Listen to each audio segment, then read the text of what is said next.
Welcome, welcome, welcome, everybody. It is 2 p.m. Pacific, 5 p.m. Eastern on Wednesday, March 18th, 2026. And it is time for Outwitting the Devil, our very special series on the book by Napoleon Hill, and featuring a gentleman who is very well learned. And he helped us previously in our series of Mastering the Science of Getting Rich. He is now here to help us and help you understand this incredible book, Outwitting the Devil by Napoleon Hill. This gentleman has studied at the University of Wyoming, Northwest College, and Stanford University, and works at making a difference, teaching people how to create an entrepreneurial lifestyle of fun, profit, freedom, and impact. And his mission is to help you create an authentic life of freedom of your choosing and on your time. So without further ado, ladies and gentlemen, let me introduce to you our professor for Outwitting the Devil, Dana Scranton. Well, thank you, Craig. Thank you. And I always love your shirts. Of course, your weather today suggests the appropriate shirt, but up here we have people wearing that shirt all year long just to kind of hope for the day when the sun shines. All right. Well, we are on education and religion today. Now, in the book itself, this topic is folded in within definiteness of purpose. And it was broken out in the audio for various reasons, one of which I believe I'm going to clarify here in these slides before we get going. So we're going to do a short review. Here's a quote right out of the book. I thrive on ignorance, superstition, intolerance, and fear, but I cannot stand up under definite knowledge, properly organized into definite plans in the minds of people who think for themselves. Now, that's been a common theme through the book. And when we get on the topic today of education and religion, of course, this theme will continue. Some more quotes. Why aren't Dana, children... can you share the screen, please? Oh, geez, let me go back there. I'm sorry. Yeah, I got rolling and spaced out that whole process. Well, we'll just go back and start over. How's that? So, Perfect. for the love of God. Oh, I'll go ahead and edit some of that together. No problem. Oh man. Okay, so we're back to here. Okay. Well, let me read it again now that you can see it. There we go. So I thrive on ignorance, superstition, intolerance, and fear, but I cannot stand up under definite knowledge, properly organized into definite plans in the minds of people who think for themselves. Our friend, the devil. And as I said, that's a repeating theme. And when we're talking about definiteness of purpose, of course, that's where this is really focused. So we have a continuation of that. Why aren't children taught definiteness of purpose in the public schools, as asked by Mr. Earthbound? And the devil replies, for the reason that there is no definite plan or purpose behind any of the school curricula. So this is where I'm going to kind of depart and elaborate a little bit before we get into the book. A few more quotes to just reinforce where we're headed. I deduce from all you say that neither the schools nor the churches prepare the youths of the world with a practical working knowledge of their own minds, question asked by Mr. Earthbound. And then the devil replies, the churches do not permit a person to inquire into the possibilities of his own mind, and the schools do not recognize that such things as a mind exist. So those are some pretty blunt, if not just outwardly arrogant statements. But let's do a reality check. Nearly 100 years has passed since that manuscript was written, so a lot of the social mores and the paradigms of the time would have influenced that. Now, we've all talked about today not being a whole lot different, but is that really true in the strictest sense? And both Mr. Earthbound and the devil, they make these broad claims and, very accusative conclusions that these institutions are flawed. I personally don't necessarily disagree with that. But here's a reality check. Back in the 20s, The public schools were infused with the ethics, morals, and belief influences by the religious entities. The schools and the churches were not so much separated because of the manner in which families were more religious, more church-going, and the kids were more influenced by that through the school systems, as were the teachers. And the churches at that time were largely conservative, with a few exceptions, a few radicals. But today, in the 2020s, that isn't necessarily true. The public schools have largely become influenced and infused with liberal tactics, philosophies, ideals. The erosion of the traditional ethics, morals, and beliefs come about as a consequence of that because they're not part of the focus, and they've kind of disappeared from the family unit. And then the churches today are comprised of much broader spectrum of beliefs and practices. I don't know if you've kind of sat down and looked at the spectrum of churches by looking in your, doing a Google on churches locally. You'll find a broad spectrum of them representing all sorts of different things. So we've got a slightly different environment that we're working to today than they had back in the 1920s and the 30s. But what hasn't changed? And that's going to be the important topic of this audio today. And that's the need for an importance of having a definite major purpose, and the definiteness of thought and actions to attain that purpose remains the essential foundation of success in life. However you want to define that. That has not changed. That's a fundamental law of success. And then the other thing that hasn't changed is the institutions of society do not want people to have definiteness of purpose. They want compliance with an agenda to serve their definite purpose. So it's not to say there isn't one.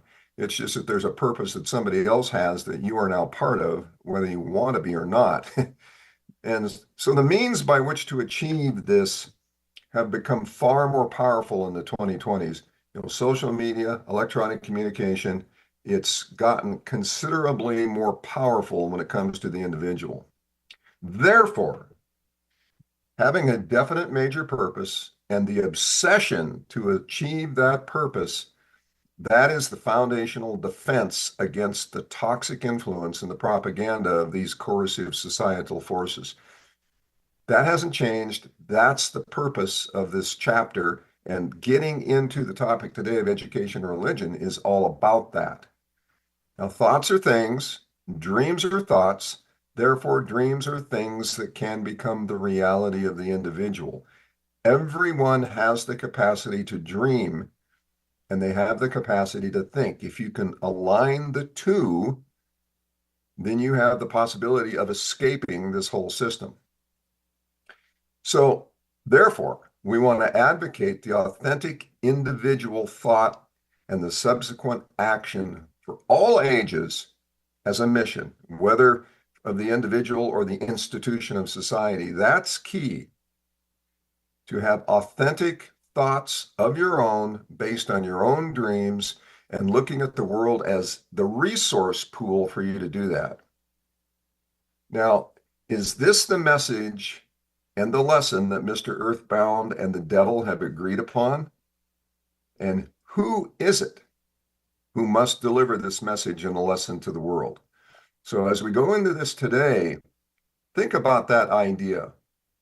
The devil and Mr. Earthbound are going back and forth, but ultimately they're saying the same thing when it comes to this topic. So we're going to get going from there. Launch it, Robert.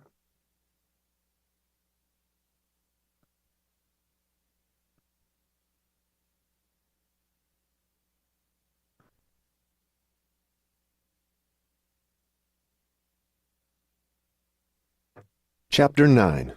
Education and Religion.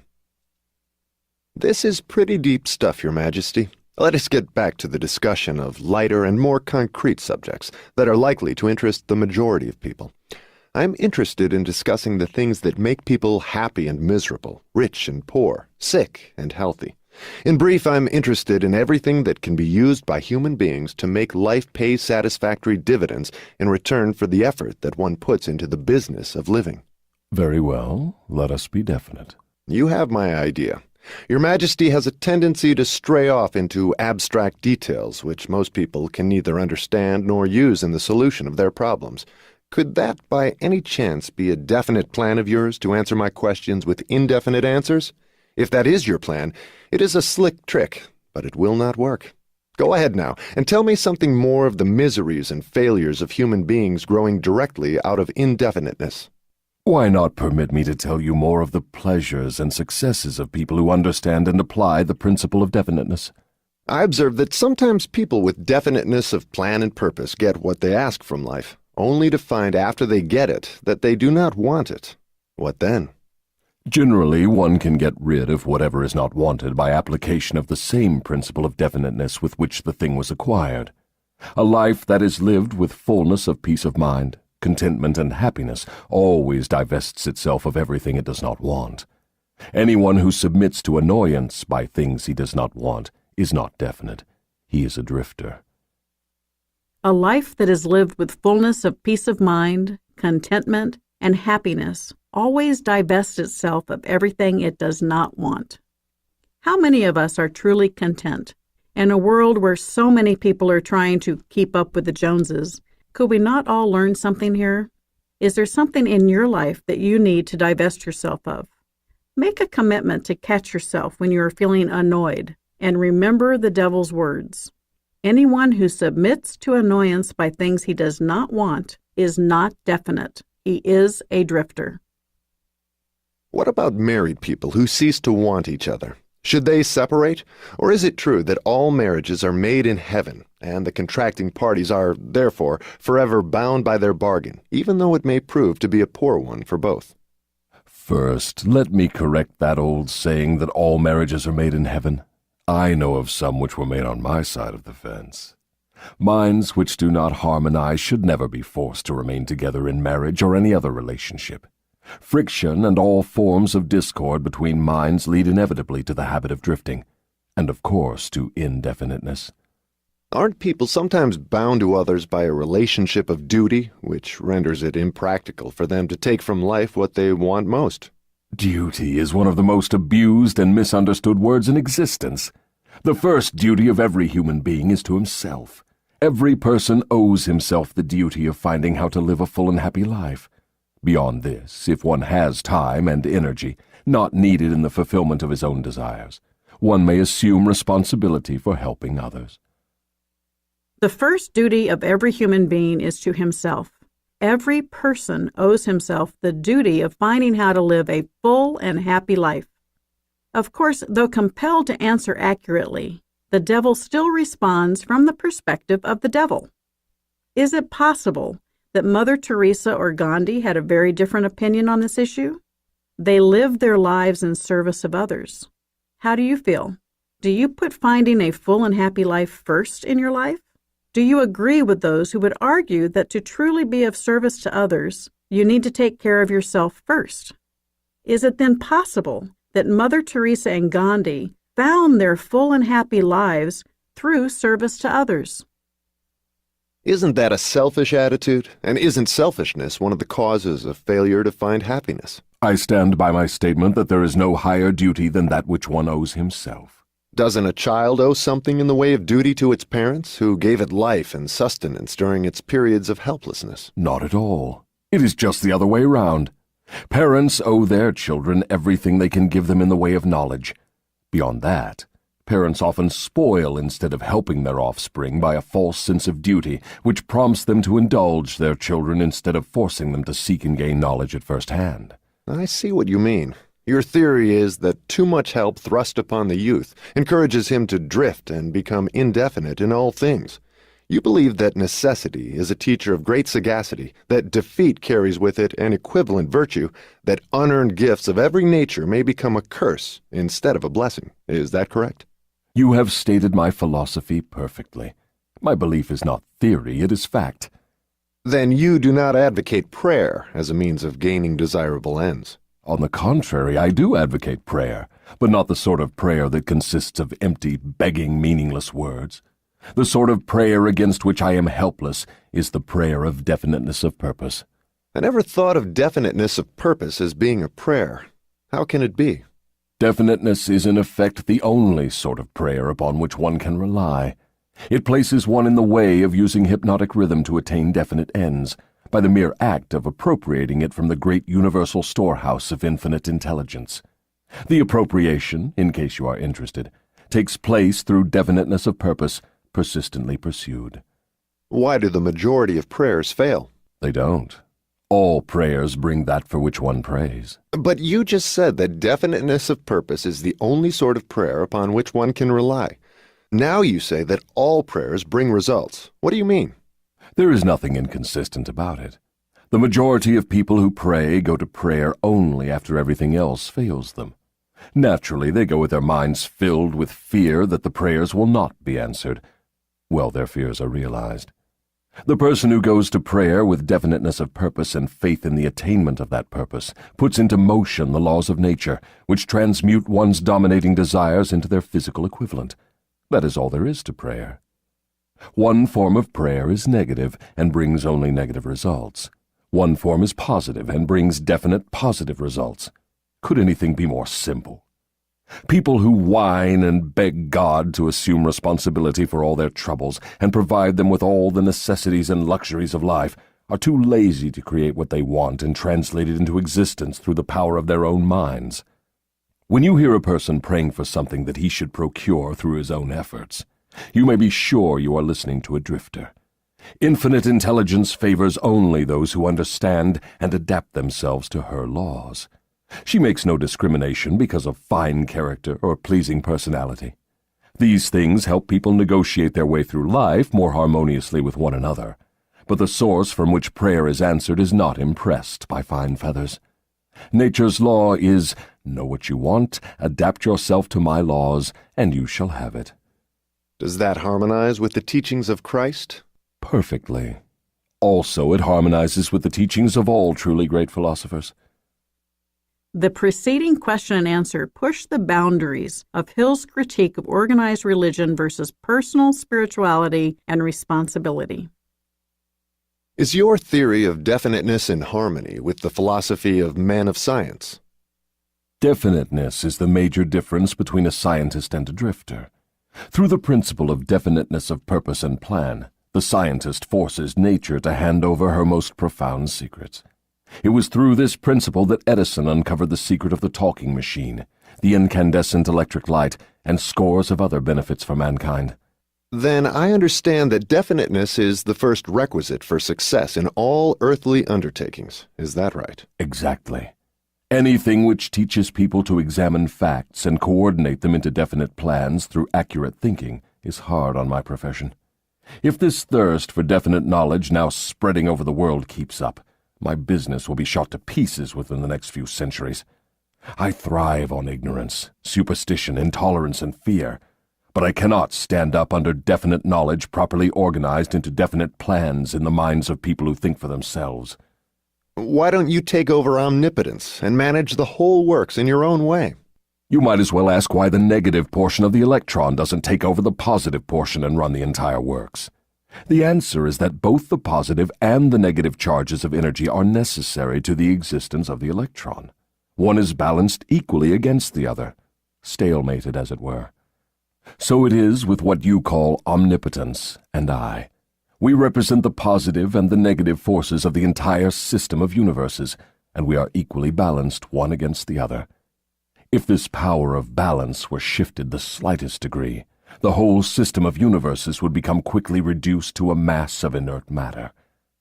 Now you know why I cannot take over the whole show and run it my way. If what you say is true, you have exactly the same power as omnipotence. Is that true? That is correct. My opposition, you call it omnipotence, expresses itself through the forces which you call good, the positive forces of nature.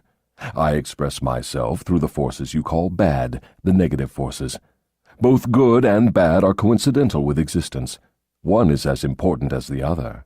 Then the doctrine of predestination is sound. People are born to success or failure, misery or happiness, to be good or bad, and they have nothing to do with this, nor can they modify their natures. Is that your claim? Emphatically not. Every human being has a wide range of choice in both his thoughts and his deeds.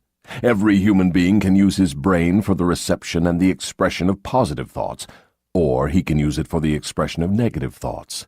His choice in this important matter shapes his entire life. From what you have said, I gather the idea that human beings have more freedom of expression than either you or your opposition. Is that correct? That is true. Omnipotence and I are bound by immutable laws of nature. We cannot express ourselves in any manner not conforming to these laws. Then it is true that man has rights and privileges not available to either omnipotence or the devil. Is that the truth? Yes, that is true. But you might well have added that man is not yet fully awakened to the realization of this potential power. Man still regards himself as something resembling the worms in the dust, when in reality he has more power than all other living things combined. Definiteness of purpose seems to be a panacea for all evils of man. Not that, perhaps, but you may be sure no one ever will become self-determining without it. Why aren't children taught definiteness of purpose in the public schools? For the reason that there is no definite plan or purpose behind any of the school curricula. Children are sent to school to make credits and to learn how to memorize, not to learn what they want of life. Children are sent to school to make credits and to learn how to memorize, not to learn what they want of life. Again, I find this chilling. Hill sounded this alarm in 1938, and yet the manuscript went unpublished, and today we are still teaching to the test in our schools. I am on a personal mission to promote financial education to teach young people about money, a true life skill they will need, and yet many schools still reject it because it does not satisfy the test requirements upon which they are graded and receive funding. Is it not time to sound the alarms again? What good is a school credit if one cannot convert it into the material and spiritual needs of life? I am only a devil, not an unwinder of riddles. I deduce from all you say that neither the schools nor the churches prepare the youths of the world with a practical working knowledge of their own minds. Is anything of more importance to a human being than an understanding of the forces and circumstances which influence his own mind? The only thing of enduring value to any human being is a working knowledge of his own mind. The churches do not permit a person to inquire into the possibilities of his own mind, and the schools do not recognize that such a thing as a mind exists. Why is Napoleon Hill so down on churches and the prevailing organized religions of his day? I believe his criticism stems from an abiding love for the true spirit and meaning of faith and the underlying validity of all religious traditions, despite what human beings do to weaken or corrupt them. What is the balance between accepting that which is revealed to your mind and heart, your soul, and the reality of life in a world so often infected with evil, as personified by Hill's devil? Aren't you a little hard on the schools and the churches? No, I am merely describing them as they are, without bias or prejudice. Aren't the schools and the churches your bitter enemies? Their leaders may think they are, but I am impressed only by facts. The truth is this, if you must know it. The churches are my most helpful allies, and the schools run the churches a close second. On what specific or general grounds do you make this claim? On the grounds that both the churches and the schools help me to convert people to the habit of drifting. Do you realize that your charge is substantially a sweeping indictment of the two institutions of major importance which have been responsible for civilization in its present form? Do I realize it? Man alive, I gloat over it. If the schools and churches had taught people how to think for themselves, where would I be now? This confession of yours will disillusion millions of people whose only hope for salvation is in their churches. Isn't that a cruel thing to do to them? Wouldn't most people be better off living in the bliss of ignorance than to know the truth about you? What do you mean by the term salvation? From what are people being saved? The only form of enduring salvation that is worth a green fig to any human being is that which comes from recognition of the power of his own mind. Ignorance and fear are the only enemies from which men need salvation.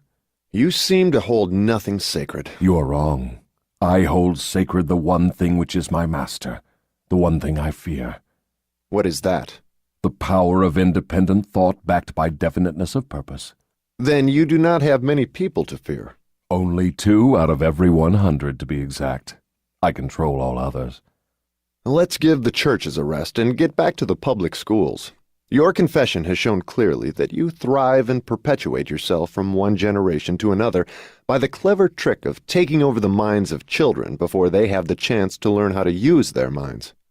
I wish to know what is wrong with a public school system that permits the devil to control so many people. I wish to know also what can be done to the established system of teaching that will ensure all children the opportunity to learn, first, that they have minds, and second, how to use those minds to bring spiritual and economic freedom. I am putting the question to you definitely enough, and since you have stressed the importance of definiteness of purpose, I am here and now putting you on notice that your answer to my question must be definite. Wait a moment while I catch my breath. You have given me quite an order.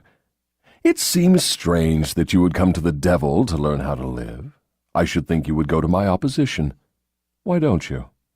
Your Majesty, it is you who are on trial here, not I. I want the truth, and I am not particular as to the source from which I get it.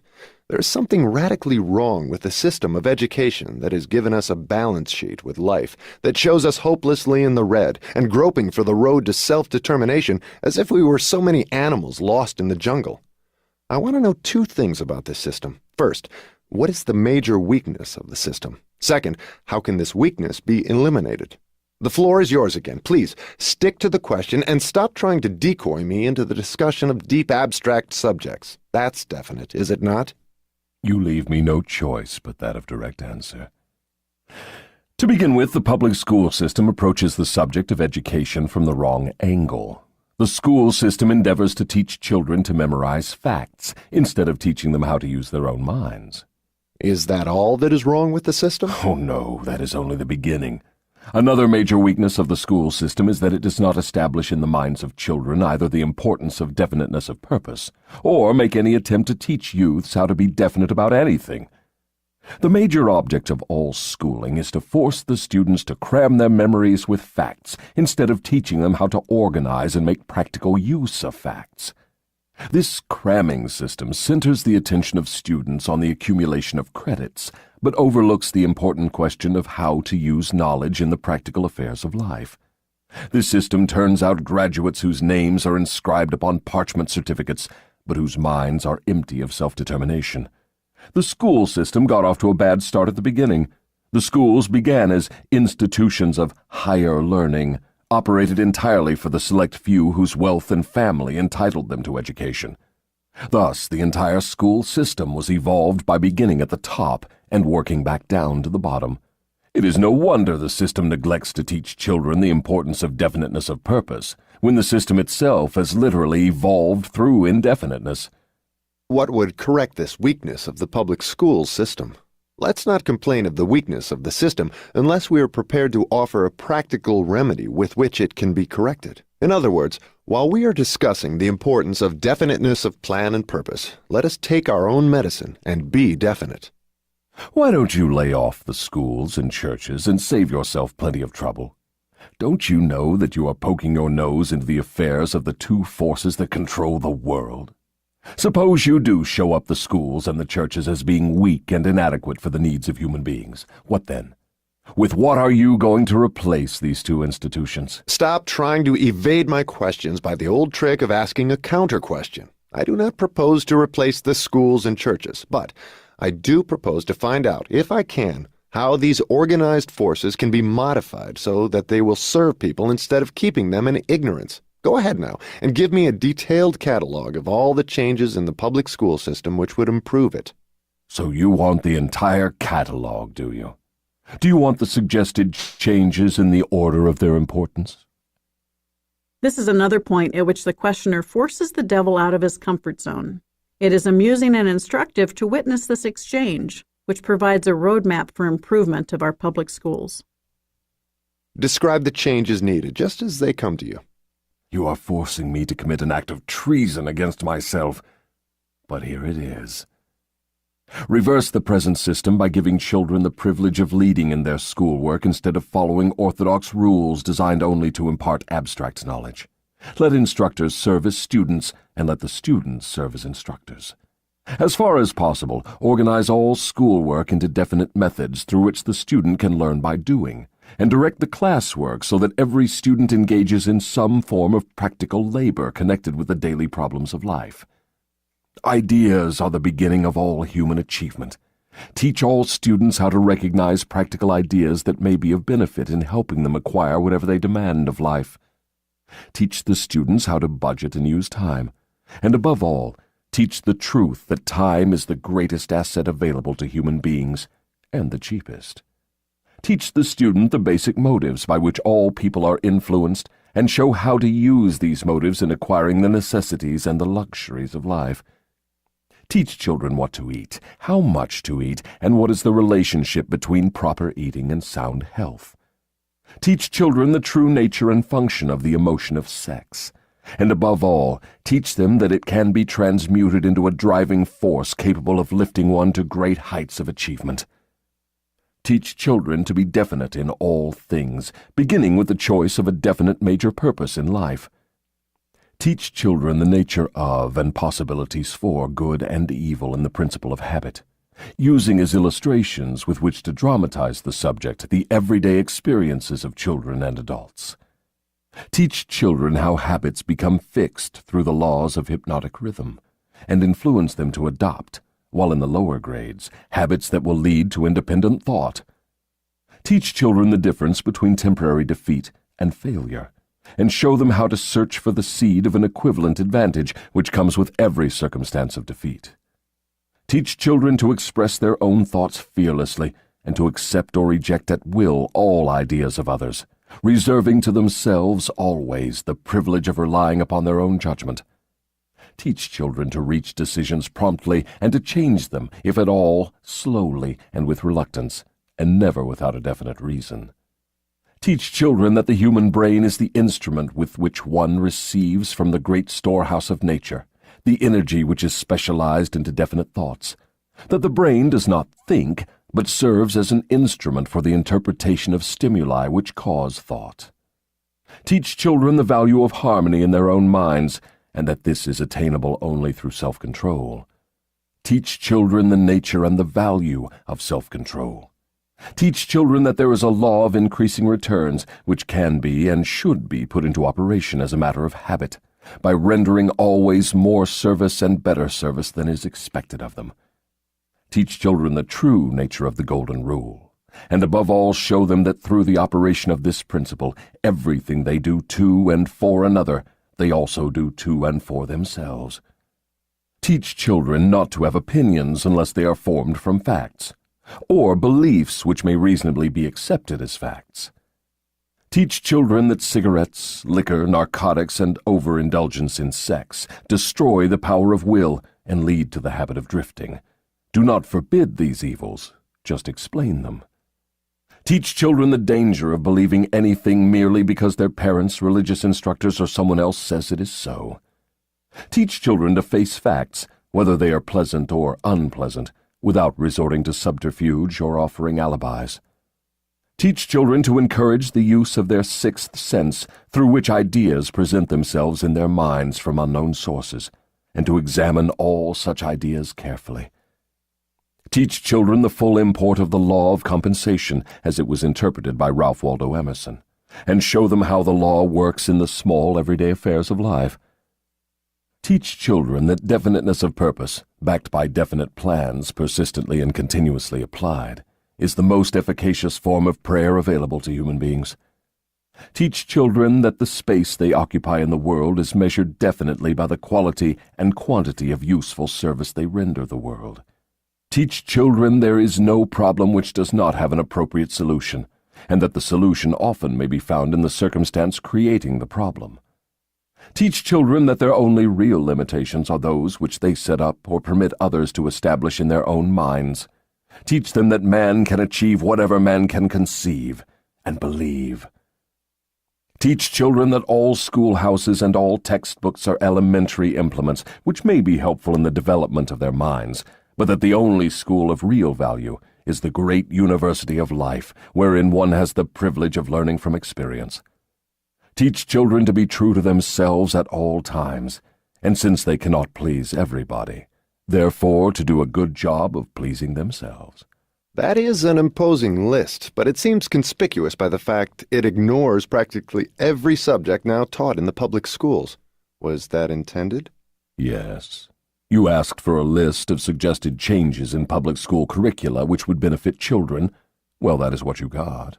Some of the changes you suggest are so unorthodox they would shock most of the educators of today, wouldn't they? Most of the educators of today need to be shocked.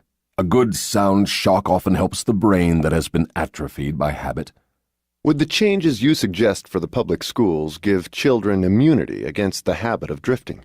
Yes, that is one of the results the changes would bring, but there are others, too. I can't say that I agree with each thing on the devil's list. However, when I stopped to analyze his list of recommendations, this question came to my mind. Isn't that what our schools should be teaching our children? The devil knew this and we didn't? I wish Hill had thought to ask why our schools are what they are, and where they are, or what and where they aren't. The great scholars who designed our system of schooling must have realized the importance of at least some of what the devil professed our schools should be teaching. Why aren't these things part of the system? How could the original architects of what is today our compulsory education system have been so far off target? The devil did make the claim that the school system is one of his primary vehicles for creating and sustaining his large army of drifters. Could it be that? How could the suggested changes be forced into the public school system? You know, of course, it is as difficult to get a new idea into an educator's brain as it is to interest a religious leader in modifying religion so it will help people to get more from life. The quickest and surest way to force practical ideas into the public schools is to first introduce the ideas through private schools and establish such a demand for their use that public school officials will be compelled to employ them. Should any other changes be made in the public school system? Yes, many. Among other changes needed in all public school programs is the addition of a complete course of training in the psychology of harmonious negotiation between people.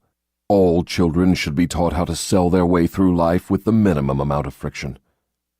Every public school should teach the principles of individual achievement through which one may attain to a position of financial independence. Classes should be abolished altogether. They should be replaced by the round table or conference system, such as businessmen employ. All students should receive individual instruction and guidance in connection with subjects which cannot be properly taught in groups. Every school should have an auxiliary group of instructors consisting of business and professional people, scientists, artists, engineers, and newspapermen, each of whom would impart to all the students a practical working knowledge of his own profession, business, or occupation. This instruction should be conducted through the conference system to save the time of the instructors. What you have suggested is, in effect, an auxiliary system of instruction that would give all school children a working knowledge of the practical affairs of life, direct from the original source. Is that the idea? You've stated it correctly. This is another subject that strikes close to home. My husband recalls that during the early 1970s in New Jersey, one of the organizations that he was involved with assembled a group of scientists and businessmen to teach basic courses, for example, mathematics and physics, in their fields as volunteers in the public schools, only to be told that since the scientists and businessmen were not professional teachers, they were not welcome. More recently, the mission of bringing practical teaching into the schools has been popularized by several groups: Teach for America, America Saves, Junior Achievement, but is still often viewed as enhancement material and not part of the core curriculum. This and many other shifts in how content, context, principles, and skills are delivered to our children in our compulsory system of education need to be included as part of an interactive, experiential process that will determine how our children live their lives and what impact they will have on this complex world in which we live. The challenge is this: how do we package it all into a deliverable program that can be systematically and systemically implemented so it is success-oriented, rewarding, and fulfilling for all participants, children and adults alike? I am pleased and proud to say that I work with groups that have designed such programs, and they are taking these programs forward with definiteness of purpose. Their vision of the future, like ours, is to have an educational system that evolves into a powerful force capable of producing self-motivated, independent thinking, self-reliant, contributing members of society, and capable also of producing something more important: future generations ready and able to work in a complex world, to live successfully, to take pleasure in empowering themselves and others, and to make a real and lasting difference in the world as informed, responsible, involved global citizens, each with definiteness of purpose. Let us dismiss the public school system and go back to the churches for a moment. All my life, I have heard clergymen preaching against sin and warning sinners to beware and repent so they could be saved, but I've never heard any of them tell me what sin is. Will you give me some light on this subject? Sin is anything one does or thinks which causes one to be unhappy. Human beings who are in sound physical and spiritual health should be at peace with themselves and always happy. Any form of mental or physical misery indicates the presence of sin. Name some of the common forms of sin. It is a sin to overeat because that leads to ill health and misery. It is a sin to overindulge in sex because that breaks down one's willpower and leads to the habit of drifting. It is a sin to permit one's mind to be dominated by negative thoughts of envy, greed, fear, hatred, intolerance, vanity, self-pity, or discouragement, because these states of mind lead to the habit of drifting. It is a sin to cheat, lie, and steal, because these habits destroy self-respect, subdue one's conscience, and lead to unhappiness. It is a sin to remain in ignorance, because that leads to poverty and loss of self-reliance. It is a sin to accept from life anything one does not want, because that indicates an unpardonable neglect to use the mind. Is it a sin for one to drift through life without definite aim, plan, or purpose? Yes, because this habit leads to poverty and destroys the privilege of self-determination. It also deprives one of the privilege of using his own mind as a medium of contact with infinite intelligence. Are you the chief inspirer of sin? Yes. It is my business to gain control of the minds of people in every way possible. Can you control the mind of a person who commits no sin? I cannot, because that person never permits his mind to be dominated by any form of negative thought. I cannot enter the mind of one who never sins, let alone control it. What is the commonest and most destructive of all sins? Fear and ignorance. Have you nothing else to add to the list? There is nothing else to be added. What is faith? It is a state of mind wherein one recognizes and uses the power of positive thought as a medium by which one contacts and draws upon the universal store of infinite intelligence at will. In other words, faith is the absence of all forms of negative thought. Is that the idea? Yes, that is another way of describing it. Has a drifter the capacity to use faith? He may have the capacity, but he does not use it. Everyone has the potential power to clear his mind of all negative thoughts, and thereby avail himself of the power of faith. Stating the matter in another way, faith is definiteness of purpose backed by belief in the attainment of the object of that purpose. Is that correct? That's the idea exactly. Faith is a state of mind wherein one recognizes and uses the power of positive thought as a medium by which one contacts and draws upon the universal store of infinite intelligence at will. Hill succinctly sums up the definition. Faith is definiteness of purpose backed by belief in the attainment of the object of that purpose.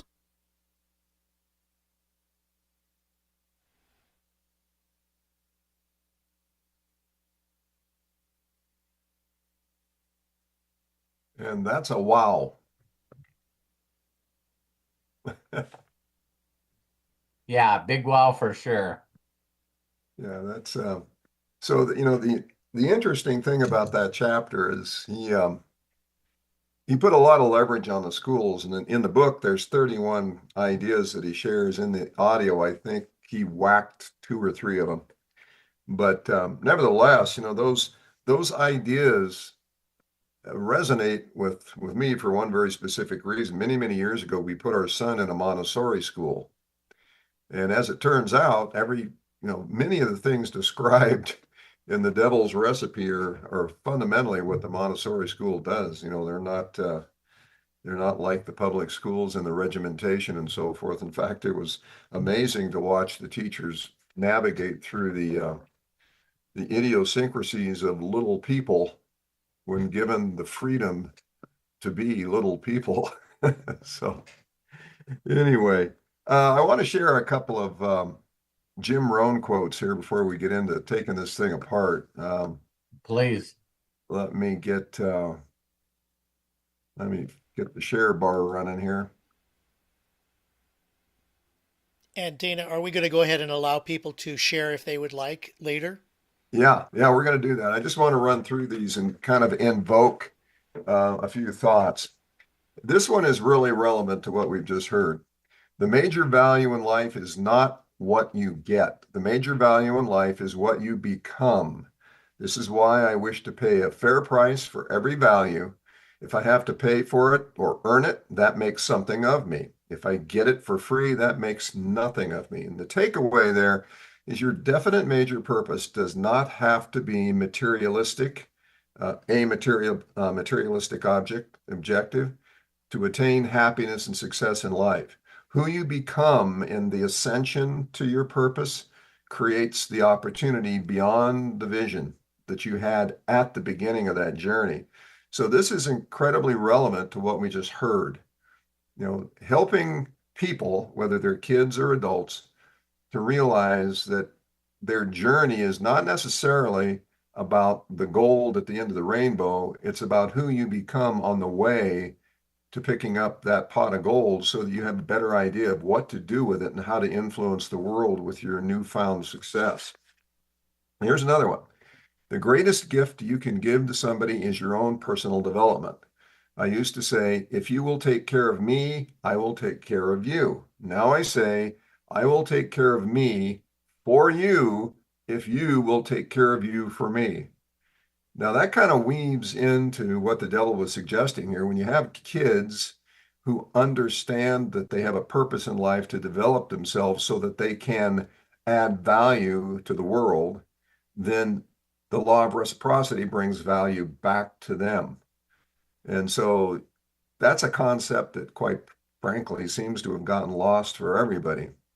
Finally, human beings have the remarkable ability to turn nothing into something. They can turn weeds into gardens and pennies into fortunes. And this resonates once again with the whole idea of definiteness of purpose, authentic thinking, and so forth. So I just wanted to share those because those were key and relevant to this whole topic here. Jim Rohn, and many of you know him, obviously. He had a lot of philosophies that were just dead on, and those to me were three of values. So, yep, just wanted to share those. Very good. Thank you so much, Dana. If you'd like to share, I did post how you can share in the chat very simply. Put your cursor in the middle of the screen where you see these faces. On the bottom, one of those buttons is raise hand. Click on that button and we'll call on you in the order in which we receive your request, or you can post something in the chat and we'll share that on your behalf. Lisa Marie Cook is the first person who has her hand up. So Lisa Marie, go ahead, unmute yourself and please share with us. Hey guys, how's everybody? Go. Thank you so much. How are you? I'm awesome. This has been amazing. So thank you for that.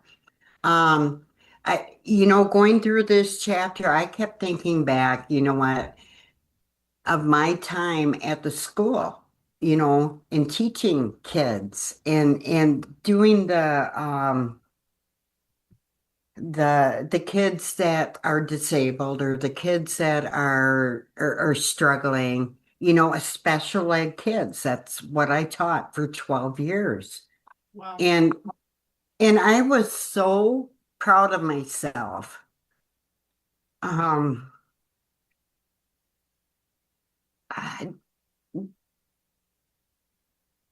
just contributing myself to these kids, and I don't feel proud anymore. I don't, because what we are teaching our kids is not what they freaking need. It's not.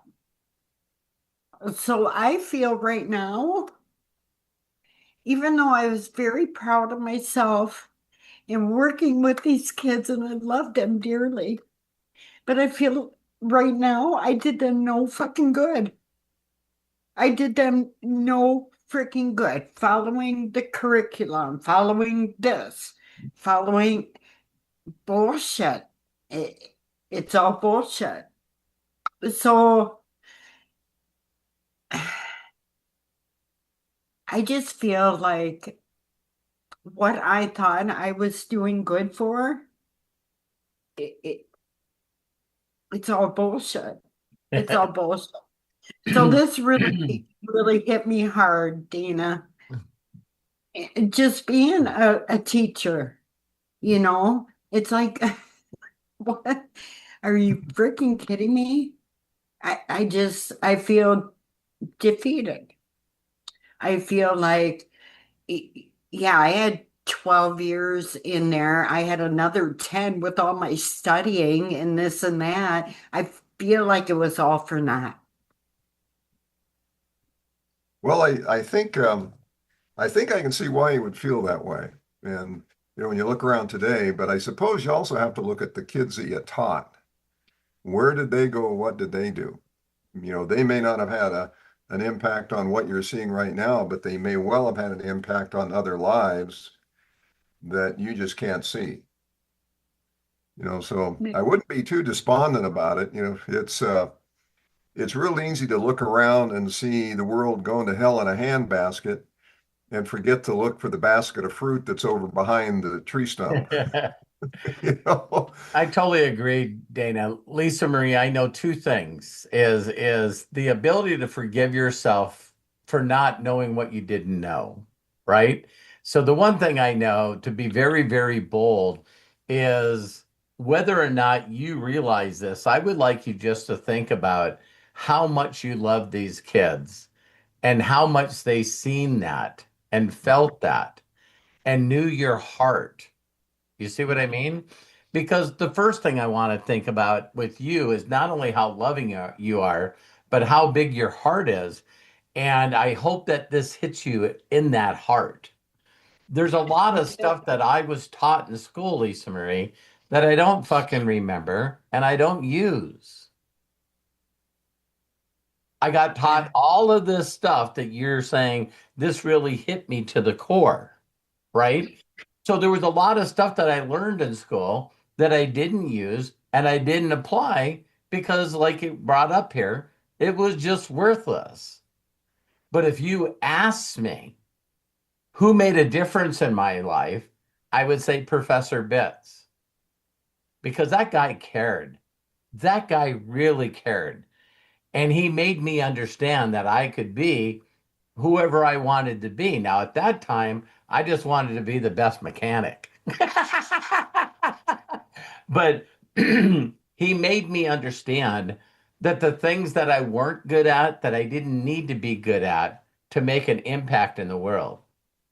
And so he's the one that really pushed me into understanding that there was stuff that I was gifted at that I could really hone in on and in Think and Grow Rich after, I mean, I've never even heard of these books or Napoleon Hill. And I didn't realize till after I got out that Napoleon Hill said, if you want to make a lot of money in the world, it's specialized knowledge. Don't be a general doctor, be a pediatric brain surgeon. The more you could specify. So I want you to think that with most people, if they don't use it, if they don't use it, they don't remember it. Like Maya Angelou said, I'm not going to remember what you said to me, and I'm not going to remember what you taught me, but I'm going to remember how you made me feel. And that's where I think, without a shadow of a doubt, not being there, as I know these children felt you. Yeah. And so I that's why you made a difference, whether you realize you did or not. I agree. And I needed to hear that. I so agree. Yeah. I Yeah. did. I did. I go, my husband and I, we go into any freaking grocery store and I run into a kid and they're yelling through the whole store, Mrs. Cook, Mrs. Cook, so I, I, I I, did. I see Yeah. that in you and I know that in you. So I hope I took all of the stuff that you learned, plus all the stuff that you taught, and just do it in the wastebasket, like we heard. But then go from your mentality to your heart space and just know that you did the best that you could with what you have. I also know Lisa Marie enough to know that she not only was unique, but she definitely went the extra mile. You don't know how to not go the extra mile. And so those kids feel that and they remember that. Yeah. Oh, thank you, Robert. I love you. I Thank you, love you Dave. too. That was What a awesome. great Thank you. share. Thank you Mhm. so very much, Lisa Marie. And if I may just interject a little bit, my girlfriend is going through the exact same thing as a special needs teacher. And Yeah. I have to keep reminding her, just like we shared here, just day by day, keep showing them It's that you you are know, who it's you hard. are. Yeah, It's hard to go to school every day and face these kids that are just Yeah. it's hard yeah, for me. I It's it tell hard for people is. all the time, if we could go through a curriculum of what to do, is, even Matthew, my son, said this, how to win and influence people and 16 personalities. My Lord, if that could be taught 4 years in school, that wait a minute, is Dana? I didn't know that Dana thought and actually heard different than me. I Because have go ahead. I was gonna say, Dad, I have a radical thought about this. I think that the world changed 30, 40 years ago, and you have to teach yourself now. No one's gonna teach you shit. So Yeah. since that's the case, I think a lot of people haven't accepted that yet. But the reality is that the internet exists and you can teach yourself anything you want. YouTube exists, you could teach any, and now AI is growing. So in my eyes, I feel like the education is more personal, right? It's like what you're excited about and what you want to do. And obviously the brainwashing aspects of any of those things, that doesn't just extend to school. That extends to work, that extends to everything. So Indoctrination, it's your job, career, it's indoctrination, everything. indoctrination is everywhere. Me and Matt have talked about this all the time. And a lot of people don't realize that indoctrination really comes from people just wanting to control you. So if you're a superior, if you're a manager, then that superior and manager that oversees a small group of people, just like in the military, got that level of promotion by learning how to be just as manipulative as the boss that they had. You see what I mean? And it's like the only way you think about it, how do you get from one raise to another to another to another is your ability to control a group of people to get a result. And I don't think that's done through the concept of persuasion and making people feel good and making them independent in their own thinking. I can guarantee we've all been in sources is that, listen, Dana, you will do this the way I tell you to do it, or you will find a new job. I will find a new job. So I've heard this over and over and over with teachers because and doctors as well, and some nurses. It's like they come from this place of a heart space of just wanting to serve. Then they get put in a system is you don't understand. You cannot get to know and treat an individual and ask them questions because you don't have enough time. This is a business here. You need to get them in and get them out. And it's the amount of people that we see. And it's like, really? And then it's like diagnosis, tests, diagnosis. Here's what you give them. Well, this person could be unique and different. That's what their DNA says. Yeah, but if you don't do what I tell you, I'm going like, oh, I can't imagine all the teachers that I've met that quit. And the reason that they quit is they knew it wasn't about the individual student anymore. You know what? And You're just to absolutely think how big their hearts were of going, right. man, And probably most of them, just like a lot of people, were inspired by a teacher like Lisa Marie that made them want to be a teacher. Mm. See what I mean? Wow, this person made a huge difference in my life. So that's what I want to be. And then they come out and they go into a system and it's like, listen, we're not interested in changing this 200-year-old educational system. This is the way it is. Well, the students are dumber and they got worse test results.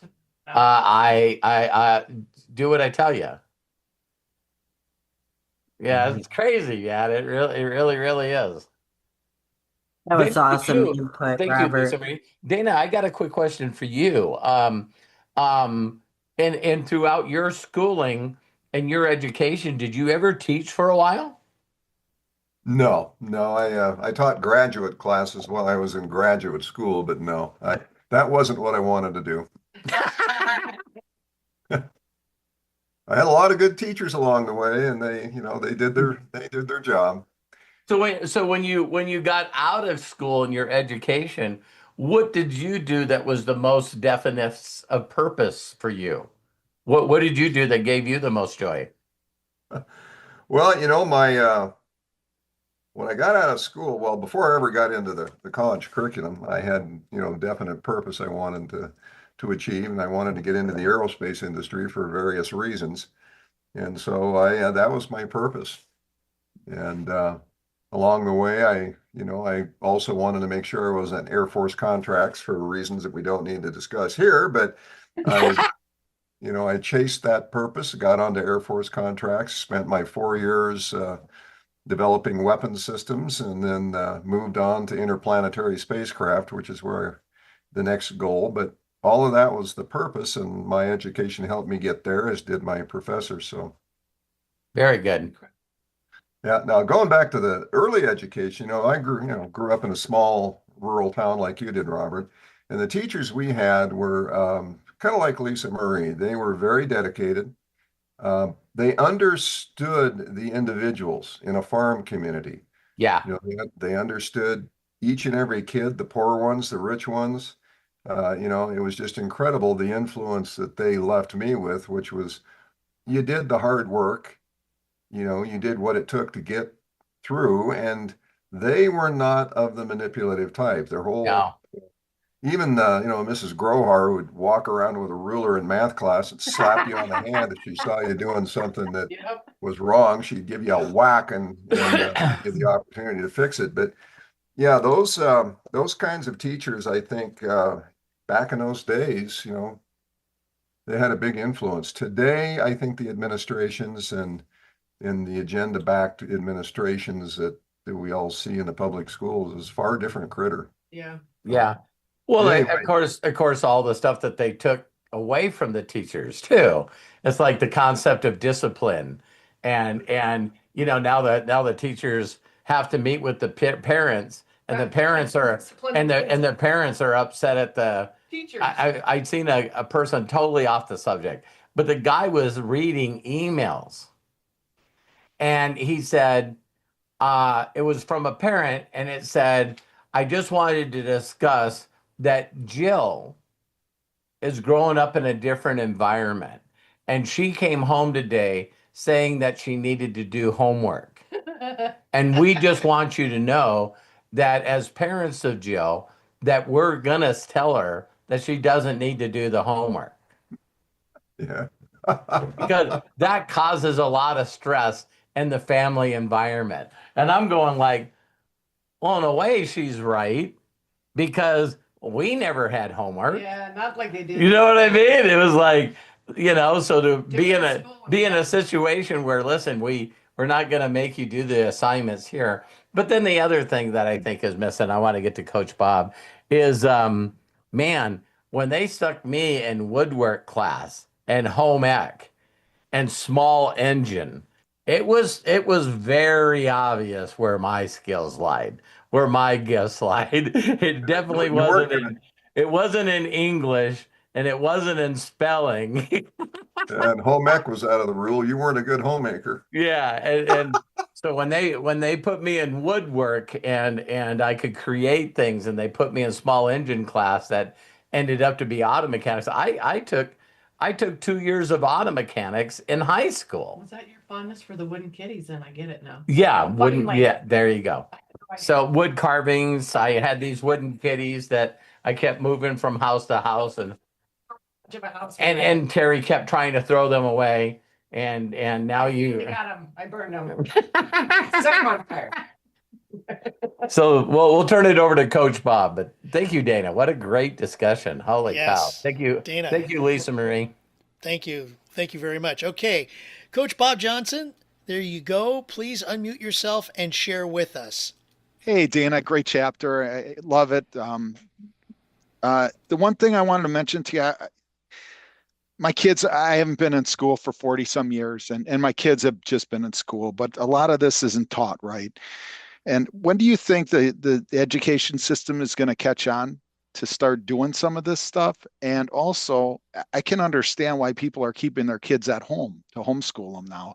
You know, there's more than ever people keeping them at homeschool because they're just not learning this kind of stuff in here. Well, to answer your question, I don't think the school systems are going to catch on. I think they've been corrupted to the point where it's irreversible. And the signature of that is the kids that are migrating to the homeschools. When you have a homeschool program, for example, there's a kid that I know his parents and I know the kid. He just got admitted to, I think it's Hillsdale, on a full ride scholarship.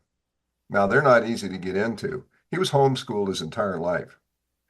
And I've known other kids up here who have also been homeschooled that are frankly better educated than the public school kids. Now, that's not to say that all public school kids are undereducated. The problem is the ones who are going to rise to the top are going to rise to the top no matter what. Yeah. Right. And a lot of that is parental influence. As Robert said, what he cited there, when you have parents who are diluting the child's possibilities, then they are doing wrong. And the school system is not going to fix that. You know, I've got a lot of teacher friends, and of late, the rant is capitalism sucks. Now, why is that? Well, because they work for a quasi-socialistic entity called the government. 60% of our property taxes goes to the schools. We don't measure them. We don't hold them to rigid standards. And if you look at the slippage of the United States education relative to other countries, we're way off the scale. We're down so far now that it's pathetic. And that's one of the reasons that AI now is going to become important. Now, what Matthew said, I just want to share something here. It is extremely important at this point in history that a child, a young person, even an adult for that matter, has got to get a grip on a definite purpose, because if they don't, AI will allow them to wander into oblivion. You know, I've had AI conversations on specific topics, and it just keeps going on and on. In fact, I got it going so far that it started repeating itself. And the thing about AI is it is not concerned about your welfare. And people will become entrained into the thought that it is. As a matter of fact, when you start to have the motion or the emotion that you don't want to offend your AI partner, you are seriously getting screwed up. And there are people like that. So to address your question, the school systems, I don't think, are recoverable. A private school, yes. I think homeschooling with advanced AI and proper parental training is going to produce better students than the current public school systems. And I hate to be blunt about that, because not every public school is like that. Right. But you see too many examples, and I know the news always focuses on the negative. But when you see all the gender-related topics and the violence and all the other issues that go on in the schools, and you read the lawsuits, it's not difficult to see that the teachers are hamstrung. Some of the teachers have been indoctrinated. What are you going to do with that? Yeah. And so when it comes to homeschooling, that's why they do it, because they can get a better result and they can control their time better. And I live up here at a four-season resort, ski resort, and I look out to one of the parking lots here, just a little ways down the hill. It is amazing on a weekday how many kids who should be in school are up here skiing. How is that possible? They're homeschooled. Mm-hmm. And You don't need 8 hours. I don't know enough of them to judge where they're headed. I do know that I know some professors here in Montana, and they have made observations similar to what other schools have reported, and that is kids coming into college are underprepared. They don't have the qualifications, but colleges are still admitting them because it's a financial function. They've Right. got to fill the seats. But these kids are not prepared to learn at the level they should be, so they basically have to dumb down the courses, or they have to find a different route through so that they don't drop them out. When I went to engineering school, the professor that walked in the door said, "Look," he says, "we're not going to pull any punches here. Our job is to flunk 60% of you." Well, My professor said the same damn thing. Yeah. Yeah, And, there was over 200 kids in the class. Yeah. And he said, I need you to understand that 8 of you are going to make a full-time income at this. Yeah. Well, and it's and they don't just go out of their way and say, "Okay, I got to flunk, 60%. Who am I going to whack?" You just took care of that yourself. Yeah. Because that was the statistics. And I was gonna say, like, the colleges and industries here in the United States, the reason they're even more for profit too, moving forward especially, is a large amount of the population of the earth and most of the dominant countries are massively more educated than our younger generation is at this point. Yep. And so those colleges aren't being utilized anyway. I work with software engineers and stuff all the time, and the running joke is they're either Chinese or they're Indian. I don't run into a lot of American and software engineers. Yeah. They just don't exist. If you look at Google, if you look at where technology is and where it's going, like what Dana's saying, and it's like, man, how unprepared could you be? Yep. And that's very true. My son's not going to go to public school, FYI. It's one of the things, Dana, if I could bring this up, and Bob, I think this would help you as well. I just was always very sensitive when I homeschooled my sons. I was just extremely sensitive to what interests them. And then I always supported them on following that excitement and that interest. And so it's like I knew in the world that if a person had something of value that they brought to the world, that they would be okay the rest of their lives. That's the law of compensation, is to make my sons understand that they could focus on something that they'd love to do, that they would do without money. And if they got above average at it, they would be okay. They would totally be okay. And it's cool that they can change their mind because technology changes. But here was a thought that I had when they were young that I still believe is so underutilized. Do you know how many people that were teachers that felt that they want to teach, and then they understood they couldn't follow the curriculum because it wasn't them, so they quit? And I'm talking people with multiple degrees, PhDs. So if my son, this is the way I always thought, if Matt said, I would like to know calculus, I would like to know geometry, I would like to know algebra, how fast I could find a tutor online that graduated top in their class at MIT that now is supplementing their income by tutoring kids. See, I got chills right now. People don't realize that the frickin' smartest people on the planet, if you did your research, you could find them to do private Zooms with your kid. You want to hear something even crazier? I mean, please. Most of the people that I work with, and this is myself included, are self-taught through YouTube and message boards and Discord. They're not seeking mentors out. They're hungry enough to be on the cutting edge and collaborate with one another. It's like a human instinct and need. right? It's like when you're inspired and passionate about something, it's very easy to get together and talk about it and figure things out and go, this worked for me and that worked for. I feel like we're just naturally that way. Yeah. And it's interesting because I bringing up AI just for a second, I think that there's a whole large amount of people that want to use AI not as an extension of their creativity or their mind or their focus or anything. They want to just use it as like a crutch so they no longer have to do anything anymore. And the reality is every single day you choose to make that the case, you're making your mind weaker, without a shadow of a doubt, scientifically proven. So you can look it up. The more you use AI to answer questions without asking how you got to the solution or how things work, you're not actually picking up any knowledge. You're just a conduit to take knowledge from one place to the other. You're not gaining it. And that's what something I think is missing in school in general, right? Is it's like, well, why don't I want to learn this stuff? One, it's not engaging enough. And two, you're just doing it just to get past it. You're not really doing it because you are excited about it. Right. And so I would say go find anything you want to do. Look it up on the internet. YouTube exists. There is a person that is top 5, I guarantee, in whatever you want to do, that's making YouTube videos on it all the time. And they're probably pretty good at it by now. Yeah, because they're not only excited, but it's their purpose and their passion. 1,000,000%. They love teaching. Their definitions of purpose is to teach people that there's an easier and faster and better way to do math.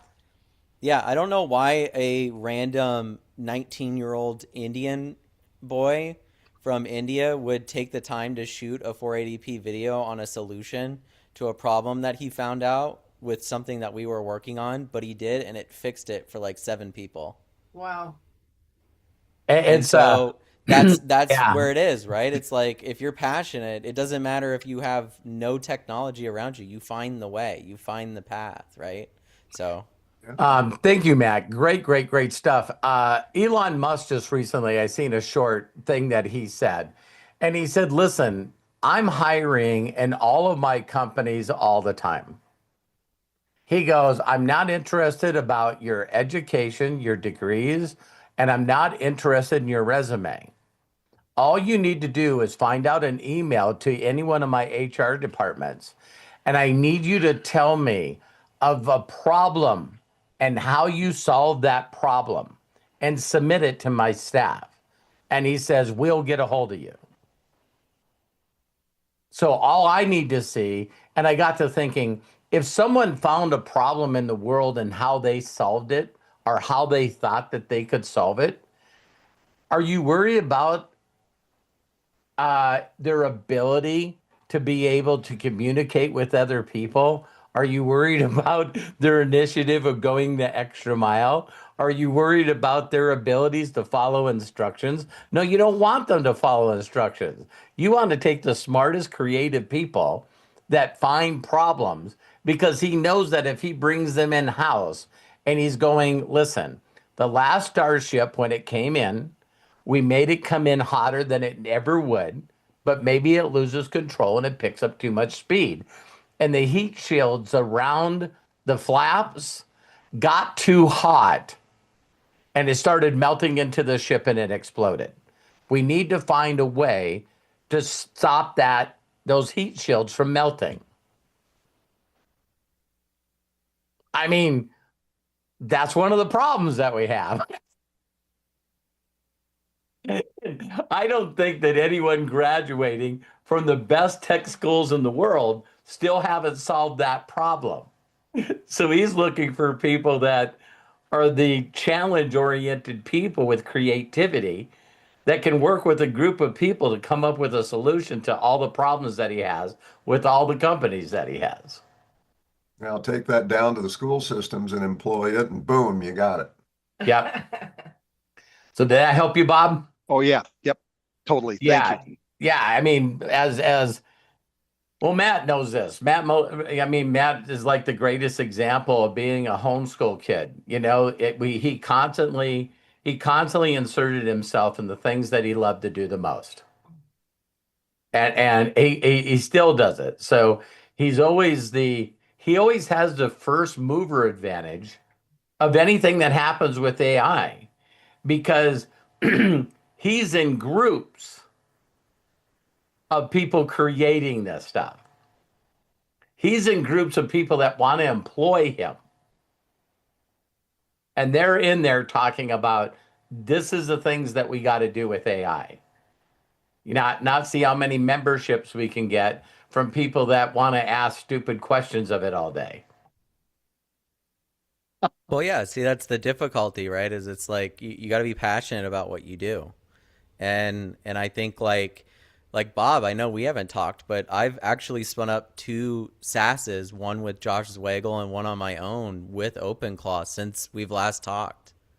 And I'll send them to you, but it's nuts, right? And it all is just because I'm passionate about it, right? Like, Yeah. I can't tell you how many times I've had to reset OpenClaw. I can't tell you how many times I've had to fix it. It's almost a daily task. I know. But I don't care because look at what I can make with it. I've never had this level of ability before, right? So, yeah, I guess it's just all about finding what you, like Dana said, find what you want to do and be passionate about it, engage with it, right? Because especially with where AI is going, it's like if it starts eliminating a bunch of the careers and a bunch of the jobs that you don't want to do but you might be doing for income, you're going to have to find a different avenue, right? And people want to pay and follow people that are passionate. Yeah. That's why I get on here to listen to Dana. So, because I can tell that he's passionate about this stuff. And that's why I'm engaged with it instead of, doing the scrolling or anything else when you're watching other meetings or other people presenting things. So, Thanks, Matt. thank you, I love Dana. you. Totally agree. Yep. Thanks, Matt. Wow. Thank you, Anybody- Coach Bob. Yeah. Anybody else? I do have a shameless plug that I could throw out there. Again, I love how the spiritual internet works. And so the subject that I did on my daily wisdom a couple hours before this, Dana, was your purpose. And there was a number of things that I covered that I believe that a lot of people don't get. That, can your purpose change? Can your purpose be to help somebody else's purpose? Can you have more than one purpose? Do seasons change in your life?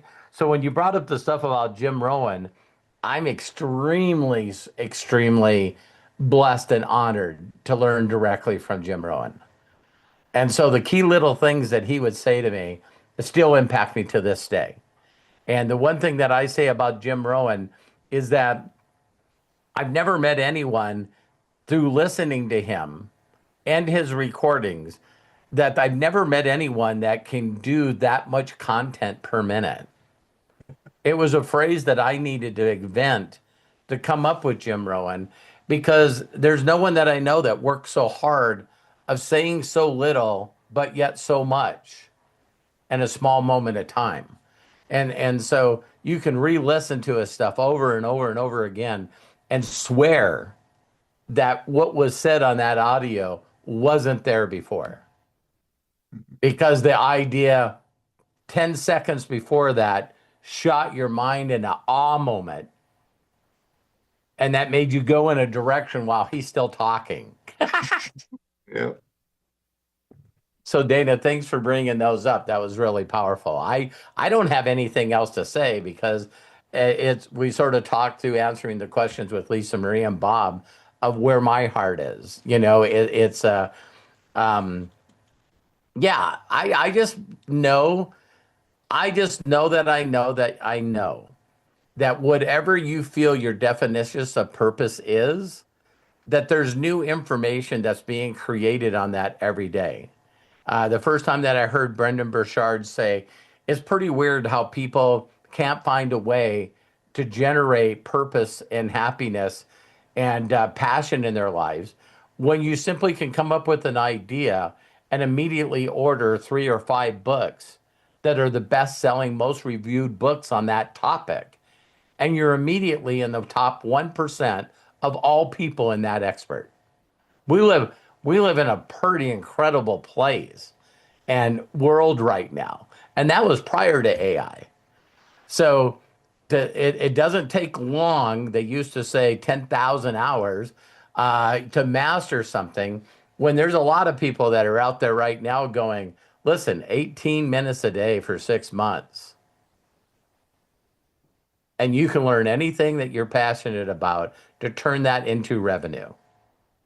Yeah. That's crazy. And then you hang around people like Matt, and everyone that is dealing with AI there is going to be companies that are going to hit $1 billion in revenue in record time, and they'll be run by 1 or 3 people. That's just, but we know it's going there.